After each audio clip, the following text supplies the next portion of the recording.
Vi har en autotrof organisme her, og det er en organisme, som selv kan danne et organisk stof. Den er i modsætning til den heterotrofe organisme, ikke afhængig af andres produktion af organisk stof.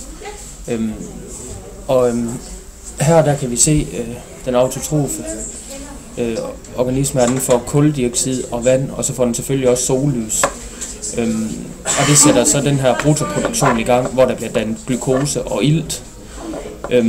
Og ilten her, den bliver så brugt til at hernede i respirationsprocessen, hvor der dannes ATP, altså energi. Energien her, den bliver så brugt til at den autotrofe organisme her kan hente eksempelvis nitrat op for jorden gennem rødderne. Et stof som nitrat, det er så alfa og omega for at der herovre i nettoproduktionen kan eksempelvis startes proteinsyntese.